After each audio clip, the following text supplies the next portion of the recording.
balita na ikay mawiwili. So mga par, halos kulang isang buwan na lang nga po, mangyayari na ang laban sa pagitan ni Ryan Garcia at Rolando Romero. Kung saan mga idol, puspusan ngayon ang intense training na ginagawa ni Romero. Nagpapakita ito ng bilis ng kamay at lakas sa fans. Nauna na kasi na sinabi ni Romero mga idol, na wala daw siya balak na manalo sa isang decision kontra kay Ryan Garcia. Ina-knockout niya daw ito mga idol para matapos na si Bagito at tuluyan na ito magretero sa boxing sports. Bagamat sa naging panayam naman po mga idol ng dating kampiyon at boxing experts ngayon na si Timothy Bradley, ayon sa kanya mga boss, kahit sa pagtulog daw nito, hindi niya nakikita na si Romero ang mananalo sa laban kay Ryan Garcia sa May 2. Hindi naman daw sa dinedisrespect nito si Rolly Boy. Alam naman daw ni Bradley na may sapat ito na lakas para pataubin si Ryan Garcia sa bakbakan, pero napaka-imposible daw ito mangyari mga idol. Bago pa daw kasi makatama si Rolly Boy kay Ryan, ikakain daw muna ito ng maraming suntok galing kay Bagito. Masyadong mabilis daw kasi ang mga kamay ni Ryan Garcia mga idol, na siya naman daw ang kinabagal ng reaksyon ni Romero. Dagdag pa ni Bradley Boy, may laban daw sana si Romero kay Ryan kung isa pa itong undefeated. Bagamat damage goods na daw si Romero mga idol, simula pa lang ito sa naging laban niya kontra kay Tank Davis at sinibak pa ito ng matindi ni Pitbull Cruz. Kaya tiyanta ni Bradley mga idol,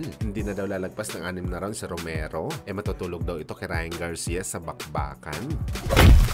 Samantala sa naging post naman po mga idol ng Pino Boxing, brutal na binahagi nila sa kanilang article mga boss, ang dating 4 Division Champion Adrian Broner, kung saan mga idol, allegedly nang scam daw ito ng mga NBA players ng halos $6 million o mahigit 300 million pesos para sa pera natin. Pero ang report na to mga idol, hindi pa naman lumalabas sa mga legit boxing site. Pero kung totoo talagang balita na to mga idol, malamang Carcel na naman ang susunod na destinasyon ni Broner. Talagang magbabakasyon ito sa kulungan ng matagal-tagal. Well, kung sa bagay mga idol, hindi naman bago kay Broner na pabalik-balik ito sa kulungan dahil halos lahat siguro ng mga kaso nasubukan na talaga ni Broner, mapadroga man o babae. Kaya simpleng bagay lang ito para kay Broner. Sanay na sanay ito makulong dahil sa mga hindi nito magandang gawain sa buhay.